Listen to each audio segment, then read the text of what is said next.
ಬೆಳ್ತಂಗಡಿ ಠಾಣೆಗೆ ಮಹೇಶ್ ಶೆಟ್ಟಿ ತಿಮರೋಡಿಯ ಆಗಮನ ಆಗಿದೆ. ಎಸ್ಐಟಿ ರೇಡ್ ಅನ್ನ ಮಾಡಿತ್ತು. ಮಹೇಶ್ ಶೆಟ್ಟಿ ತಿಮರೋಡಿ ಹಾಗೆ ಆತನ ಸಹೋದರನ ಹಾಗೆ ಆತನ ಆಪ್ತೇಷ್ಟರ ಮನೆ ಮೇಲೆ ರೇಡ್ ಅನ್ನ ಮಾಡಲಾಗಿತ್ತು. ಎಸ್ಐಟಿ ದಾಳಿಯ ವೇಳೆ ತಿಮರೋಡಿ ಮನೆಯಲ್ಲಿರಲಿಲ್ಲ, ಅಲ್ಲಿಂದ ಎಸ್ಕೇಪ್ ಆಗಿದ್ರು. ಇದೀಗ ಎಸ್ಐಟಿ ನೋಟಿಸ್ ಕೊಟ್ಟಂತ ಬೆನ್ನಲ್ಲೇ ಬೆಳ್ತಂಗಡಿ ಠಾಣೆಗೆ ಮಹೇಶ್ ಶೆಟ್ಟಿ ತಿಮರೋಡಿ ಈಗಷ್ಟೇ ಬಂದಿದ್ದಾರೆ. ದೃಶ್ಯಗಳಲ್ಲೂ ಕೂಡ ಗಮನಿಸ್ತಾ ಇರಬಹುದು. ಬಿಳಿ ಬಟ್ಟೆಯನ್ನು ಧರಿಸಿ ಅವರು ಬೆಳ್ತಂಗಡಿ ಠಾಣೆಗೆ ಎಂಟ್ರಿ ಕೊಡ್ತಾ ಇರುವಂತಹ ದೃಶ್ಯಗಳಿದು. ಮಹೇಶ್ ಶೆಟ್ಟಿಯನ್ನ ಈಗ ಹಲವು ಆಯಾಮಗಳಲ್ಲಿ ಎಸ್ಐಟಿ ಪ್ರಶ್ನೆಗೆ ಒಳಪಡಿಸುತ್ತೆ. ಅವರ ಮನೆಯಲ್ಲಿಂತಹ ಸಿಕ್ಕಂತಹ ವಸ್ತುಗಳಾಗಿರಬಹುದು, ಇನ್ನು ರೇಡ್ ಮಾಡುವಂತಹ ಸಂದರ್ಭದಲ್ಲಿ ಮನೆಯಲ್ಲಿ ಅವರು ಇರಲಿಲ್ಲ, ಎಲ್ಲಿ ಹೋಗಿದ್ರು, ಏನು ಎತ್ತ, ಇದೆಲ್ಲದರ ಬಗ್ಗೆ ಕೂಡ ತನಿಖೆ ಆಗುತ್ತೆ.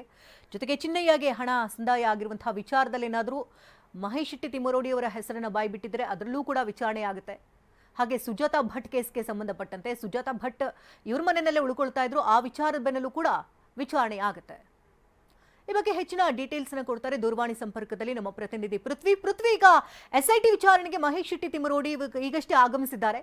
ಇವತ್ತು ಯಾವ್ಯಾವ ರೀತಿ ಪ್ರಶ್ನೆಗಳನ್ನ ಕೇಳಬಹುದು, ಯಾವ ಕೇಸ್ನಲ್ಲಿ ಇವತ್ತು ಪ್ರಶ್ನೆಗಳನ್ನ ಕೇಳೋ ಸಾಧ್ಯತೆಗಳಿದೆ? ಶಕುಂತಲಾ, ಎಸ್ಐಟಿ ಪೊಲೀಸ್ ಠಾಣೆ ಮತ್ತೆ ಬೆಳ್ತಂಗಡಿ ಪೊಲೀಸ್ ಠಾಣೆ ಎರಡು ಅಕ್ಕಪಕ್ಕ ಇರುವಂತದ್ದು. ಸದ್ಯಕ್ಕೆ ಈಗ ಈ ಪೊಲೀಸ್ ಠಾಣೆಗೆ ಬಂದಂತಹ ಮಹೇಶ್ ಶೆಟ್ಟಿ ತಿಮರೋಡಿ ಈಗ ಬೆಳ್ತಂಗಡಿ ಪೊಲೀಸ್ ಠಾಣೆಯ ಒಳಗಡೆ ಹೋಗಿರುವಂತದ್ದು. ಸದ್ಯಕ್ಕೆ ಈಗ ಬೆಳ್ತಂಗಡಿ ಪೊಲೀಸ್ ಠಾಣೆಯಲ್ಲಿ ಅವ್ರ ಮೇಲೆ ಇರುವಂತಹ ಪ್ರಕರಣ ಯಾವುದು ಅಂತ ನೋಡ್ತಾ ಹೋಗೋದಾದ್ರೆ, ಏನು 21ನೇ ತಾರೀಕು ಅವರನ್ನ ಅರೆಸ್ಟ್ ಮಾಡಲಾಗಿತ್ತು. ಅಂದ್ರೆ ಉಡುಪಿಯ ಬ್ರಹ್ಮಾವರ ಪೊಲೀಸ್ ಠಾಣೆಯಲ್ಲಿ ದಾಖಲಾಗಿದ್ದಂತಹ ಏನು BL ಸಂತೋಷ್ ಅವರ ವಿರುದ್ಧ ಹೇಳಿಕೆಯನ್ನು ಕೊಟ್ಟಂತ ಸಂದರ್ಭದಲ್ಲಿ ಆಗಿದ್ದಂತಹ FIR ಮೇಲೆ ಅರೆಸ್ಟ್ ಅನ್ನ ಮಾಡಲಾಗಿತ್ತು. ಬ್ರಹ್ಮಾವರ ಪೊಲೀಸರು ಉಜಿರೆಯ ಮಹೇಶ್ ಶೆಟ್ಟಿ ತಿಮರೋಡಿ ಅವರ ಮನೆಗೆ ಬಂದು ಇಲ್ಲಿಗೆ ಅರೆಸ್ಟ್ ಮಾಡ್ಲಿಕ್ಕೆ ಬಂದಂತ ಸಂದರ್ಭದಲ್ಲಿ ಪೊಲೀಸರ ಕರ್ತವ್ಯಕ್ಕೆ ಅಡ್ಡಿಪಡಿಸಿದ್ದಾಗಿ ಒಂದು ಘಟನೆ ನಡೆದಿತ್ತು. ಸೊ ಅದಕ್ಕೋಸ್ಕರ ಬೆಳ್ತಂಗಡಿ ಪೊಲೀಸ್ ಠಾಣೆಯಲ್ಲಿ ಬ್ರಹ್ಮಾವರ ಪೊಲೀಸರು ಒಂದು ಕಂಪ್ಲೇಂಟ್ ಅನ್ನ ಕೊಟ್ಟಿದ್ರು. ಅಂದ್ರೆ ನಾವು ಅರೆಸ್ಟ್ ಮಾಡಕ್ ಹೋದಂತ ಸಂದರ್ಭದಲ್ಲಿ ಮಹೇಶ್ ಶೆಟ್ಟಿ ತಿಮರೋಡಿ ಸೇರಿದಂತೆ ಸಾಕಷ್ಟು ಜನರು ನಮ್ಮನ್ನ ಕರ್ತವ್ಯಕ್ಕೆ ಅಡ್ಡಿಪಡಿಸಿದ್ರು ಅಂತ ಹೇಳಿ ಮಾಡಲಾಗಿತ್ತು. ಆ ಒಂದು ಪ್ರಕರಣದಲ್ಲಿ ಬೆಳ್ತಂಗಡಿ ಪೊಲೀಸ್ ಠಾಣೆಯಲ್ಲಿ ದಾಖಲಾಗಿದ್ದಂತಹ ಪ್ರಕರಣದಲ್ಲಿ ಆರೋಪಿ ನಂಬರ್ 3 ಆಗಿ ಅಂದ್ರೆ A3 ಆಗಿ ಮಹೇಶ್ ಶೆಟ್ಟಿ ತಿಮರೋಡಿ ಅವರನ್ನ ಹೆಸರನ್ನ ಬಳಸ್ಕೊಳ್ಳಲಾಗಿತ್ತು. ಸೊ ಅವರು ಆರೋಪಿ ನಂಬರ್ 3 ಆಗಿದ್ರು. ಅದರ ವಿಚಾರಣೆಗೆ ಈಗ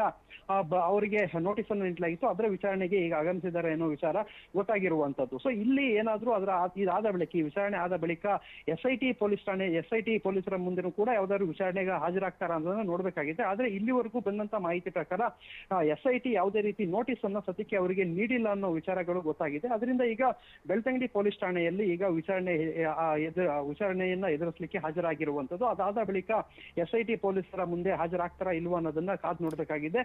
ಒಳಗಡೆ ಅಂದ್ರೆ ಪೊಲೀಸರ ಕರ್ತವ್ಯಕ್ಕೆ ಅಡ್ಡಿ ಪ್ರಕರಣದಲ್ಲಿ ಈಗ ಅವ್ರು ಹಾಜರಾಗಿರುವಂತದ್ದು. ಇದು ನಾನ್ ಬೇಲೇಬಲ್ ಕೇಸ್ ಕೂಡ ಆಗಿರೋದ್ರಿಂದ ಸೊ ಇಲ್ಲಿ ಅರೆಸ್ಟ್ ಮಾಡುವಂತಹ ಸಾಧ್ಯತೆಗಳು ಕೂಡ ಈ ಬೆಳ್ತಂಗಡಿ ತಿಮರೋಡಿ ಅವರು ಒಬ್ಬರೇ ಏಕಾಂಗಿಯಾಗಿ ಏನಾದ್ರು ಬಂದಿದ್ದಾರಾ, ಅಥವಾ ಲಾಯರ್ ಜೊತೆಗೆ ಬಂದಿದ್ದಾರಾ, ಅಥವಾ ಗಿರೀಶ್ ಮಟ್ಟಣ್ಣನವರು ಅವ್ರ ಜೊತೆನೆಲ್ಲ ಇದ್ದಾರಾ? ಶಕುಂತಲಾ, ಒಂದು ಕಾರ್ನಲ್ಲಿ ಬಂದಿರುವಂತದ್ದು. ಯಾವ ಮಾಸ್ಕ್ ಮ್ಯಾನ್ ಅನ್ನ ಕರ್ಕೊಂಡು ಹೋಗ್ತಾ ಇದ್ದಂತಹ ಒಂದು ಕಾರ್ ಏನಿತ್ತು, ಪ್ರತಿನಿತ್ಯ ಕರ್ಕೊಂಡು ಹೋಗ್ತಾ ಇದ್ದಂತಹ ಕಾರ್ ಏನಿತ್ತು, ಅದೇ ಕಾರ್ನಲ್ಲಿ ಅವರು ಬಂದಿರುವಂತದ್ದು. ಆ ಕಿಯಾ ಕಾರ್ ಏನು ನಾವು ಪ್ರತಿದಿನ ದೃಶ್ಯಾವಳಿಗಳನ್ನು ನೋಡ್ತಾ ಇದ್ವಿ. ಸೊ ಮಾಸ್ಕ್ ಮ್ಯಾನ್ ಬೆಳಗ್ಗೆ ಏನು ಈ ಉತ್ಖನನ ಮಾಡುವಂತ ಸಂದರ್ಭದಲ್ಲಿ ಕಾರ್ನಲ್ಲಿ ಬರ್ತಾ ಇದ್ದ, ಮತ್ತೆ ಅದೇ ಕಾರ್ನಲ್ಲಿ ವಾಪಸ್ ಹೋಗ್ತಾ ಇದ್ದ, ಅದಕ್ಕೆ ಎಸ್ಕಾರ್ಟ್ ಅನ್ನು ಕೊಡ್ತಾ ಇದ್ರು. ಅದೇ ಕಾರ್ನಲ್ಲಿ ಇವಾಗ ಮಹೇಶ್ ಶೆಟ್ಟಿ ತಿಮರೋಡಿ ಆಗಮಿಸಿರುವಂತದ್ದು. ಒಬ್ಬ ಡ್ರೈವರ್ ಮತ್ತೆ ಇನ್ನೊಬ್ಬ ಯುವಕನ ಜೊತೆ ಅವ್ರು ಬಂದಿದ್ದಾರೆ. ಏನು ಗಿರೀಶ್ ಮಟ್ಟಣ್ಣನವರು ಮತ್ತೆ ಅಡ್ವೊಕೇಟ್ಗಳು ಯಾರು ಇಲ್ಲ, ಓರ್ವ ಯುವಕ ಮತ್ತೆ ಇನ್ನೊಬ್ಬ ಡ್ರೈವರ್. ಸೊ ಒಟ್ಟು 3 ಜನ ಬಂದಿರುವಂತದ್ದು. ಸೊ ಅದರಲ್ಲಿ 2 ಕಾರ್ನಲ್ಲೇ ಇರುವಂತದ್ದು. ಮಹೇಶ್ ಶೆಟ್ಟಿ ತಿಮರೋಡಿ ಒಬ್ಬರೇ ಈಗ ಪೊಲೀಸ್ ಠಾಣಾ ಒಳಗಡೆ ಹೋಗಿರುವಂತದ್ದು, ವಿಚಾರಣೆಗೆ ಎದುರಿಸಲಿಕ್ಕೆ ಹೋಗಿರುವಂತದ್ದು. ಯಾವುದೇ ರೀತಿ ವಕೀಲರ ತಂಡ ಯಾವುದು ಕೂಡ ಇಲ್ಲಿಗೆ ಸದ್ಯಕ್ಕೆ ಬಂದಿಲ್ಲ. ಅವರು ಏಕಾಂಗಿಯಾಗಿ ಬಂದು ಈ ಒಂದು ವಿಚಾರಣೆಯ ಎದುರಿಸಲಿಕ್ಕೆ ಈಗ ಒಳಗಡೆ ಹೋಗಿರುವಂತದ್ದು.